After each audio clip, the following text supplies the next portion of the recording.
In 1898, two lions stopped the railway, emptied work camps, and became two of the most famous man-eaters in history. The legend says they killed 135 people. The railway company said 28. Modern science points somewhere else again. So this case file is not asking whether the Tsavo lions ate people. They did. The question is whether the story grew teeth of its own. Before we open the file properly, I want your first verdict.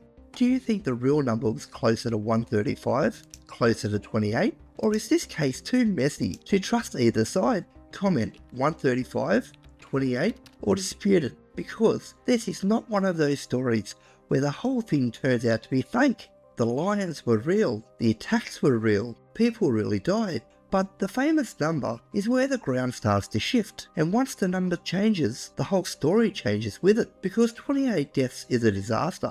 Around 35 people consumed is horrifying, but 135 turns two lions into something almost supernatural. So today, the lions are not the only thing on trial, the number is too. The scene is Tsavo, in what is now Kenya. In 1898, workers were building a railway bridge over the Tsavo River as part of the Uganda Railway Project. This was not a neat little adventure camp with a few nervous men around a fire. This was a brutal worksite. Heat, disease, exhaustion, railway tracks, bridge works, tents, spread through lion country. Many of the workers were Indian railway labourers and African workers caught inside a colonial project, far from safety and far from home. Then at night, sunlight began entering the camps. At first, the evidence was not clean. It was not a neat report with every detail locked down. It was a scream in the dark, men waking up, someone missing, a torn tent, tracks outside, blood in the dirt, and the awful realisation that whatever came in once could come back again. From the lion's side, the opportunity was obvious. The workers were sleeping in tents. The camps were exposed. The attacks happened at night.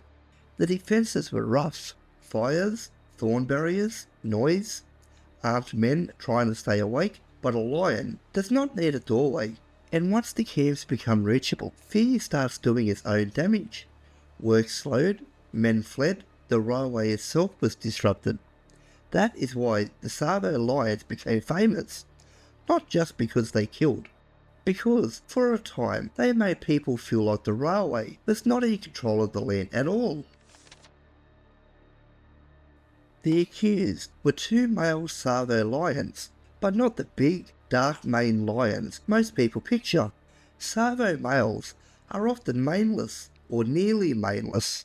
That detail matters, because the real animals were already unsettling without Hollywood helping. Not royal-looking monsters, not supernatural demons, just two large predators moving through thorn, dust, and darkness. And that is enough, because a lion does not need a legend to be dangerous. The first quadrant question is simple. Did these lions have the means? Yes, a lion is powerful enough to kill a person quickly, especially a sleeping worker in a tent. Did they have the opportunity? Yes. The camps gave them access, so the harder question is motive, and with animals, motive does not mean evil. A lion does not attack because it hates railway workers. It does not drag someone from a tent because it wants to become famous. It hunts because something in the situation makes that prey available. Possible food pressure, possible exposure to human remains, possible learned behaviour. And one of the Tsavo lions had serious dental damage, which may have made normal hunting and feeding harder. So the court board looks something like this. Means? Confirmed. Opportunity? Confirmed. Motive? Plausible, but biological. Not evil, not revenge, not a monster with a plan. A dangerous predator in a dangerous human-made situation. And honestly, that is worse than a monster story, because monsters belong in folklore. This happened in the real world. The man most attached to the Tsavo story is Lieutenant Colonel John Henry Patterson, who was the engineer in charge of the bridge project. He eventually killed both lions. And because he survived the attacks, killed the animals, and later wrote the famous account, his version became the version most people know. That makes Patterson important, but it also means we need to be careful. He was not just a witness, he became part of the story's packaging. The hunter, the hero, the man who defeats the Man-Eaters and restores order. That does not mean he invented the attacks. It does not mean the danger was fake, but when one person becomes both witness and legend maker, his version cannot be the whole evidence board. Patterson's famous claim was that the lions killed 135 people. That number stuck. It became the headline. It became the myth. It became the version people remember. But there was another number in the file. The railway company's figure was 28. Not 0, not harmless, not nothing happened. 28 deaths would still be horrific, but 28 is not 135, and that gap is the centre of this case. This is where the story stops being simple, because the question is not did lions attack people? They did. The question is how many, and why did the most famous number become so much bigger than the official one?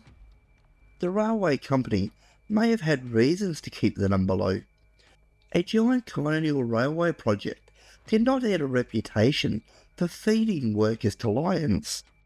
A lower number protects the project, it protects management, it keeps the machine moving. But Patterson may also have had reasons, whether deliberate or not, for the story to grow. A bigger number means a bigger crisis. A bigger crisis means a bigger hunt. A bigger hunt means a bigger hero. And a bigger hero makes a stronger legend. So the court cannot simply ask which number is more dramatic. It has to ask who benefits. On one side, railway company, 28. Possible issue. Incentive to minimise. On the other side, Patterson, 135. Possible issue. Incentive to dramatise. That does not prove either side lied, but it does mean neither number gets to walk in wearing a halo. The lower figure may be too low, the famous figure may be too high, and the truth may sit somewhere in the uncomfortable space between them. Less clean, more honest. For years, the Tsavo story lived mostly in words, books, reports, retellings, movie versions, but the lions themselves did not vanish. Their remains ended up at the Field Museum in Chicago, and that changed the case, because once the lions became museum specimens, they were no longer just trophies, they were evidence. Their skulls could be examined, their teeth could be studied, their tissues could be tested, and the teeth matter. One lion had serious dental damage, the kind of injury that may have made normal hunting and feeding harder. That does not prove every attack, but it gives the case a biological explanation. Not demons, not cursed animals, not lions killing for sport. A damaged predator may switch to easier prey, and humans sleeping in tents are easier than zebra, buffalo, or antelope. Then modern science reopened the file again. Researchers used stable isotope testing to estimate how much human flesh was actually part of the lion's diet. The result did not clear the lions. It did not say the attacks were fake, but it pointed much lower than 135, closer to around 35 people consumed. And that word matters. Consumed. Not necessarily killed. Not necessarily one complete body per victim. Science can estimate diet. It cannot reconstruct every missing worker, every body, every rumour, or every night of panic in the camps. Then came one of the strangest receipts in the whole case. Hair embedded in the lion's damaged teeth. More than a century later, researchers identified prey evidence from multiple species, including human, along with animals such as giraffe, zebra, oryx, waterbuck, and wildebeest. That tells us two things at once. First, the lions were not mythical creatures that ate only people.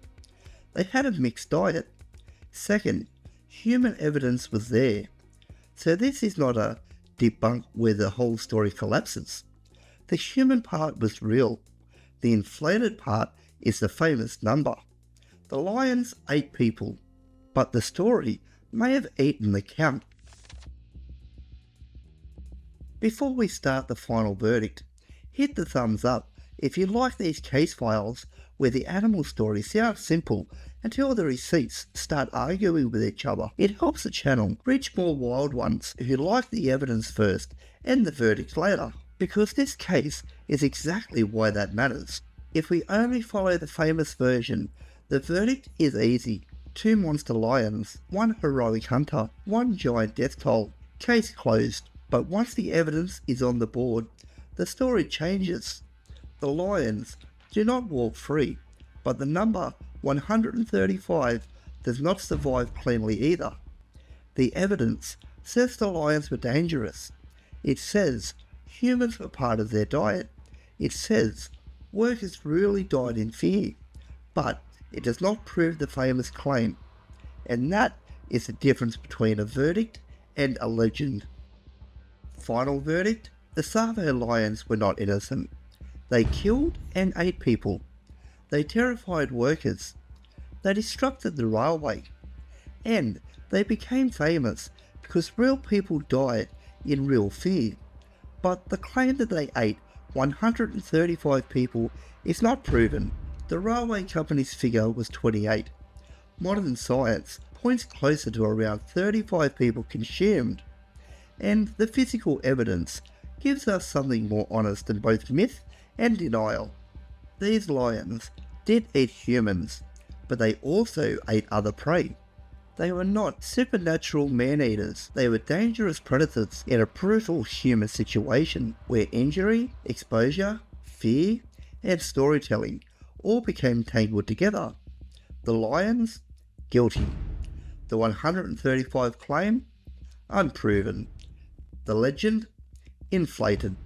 And that is the darker truth. The Tsavo lions did not need 135 victims to be horrifying. The real case was already horrific enough. But history loves a cleaner monster. It loves one giant number. It loves one hero. It loves one ending. So, did the lions really eat 135 people?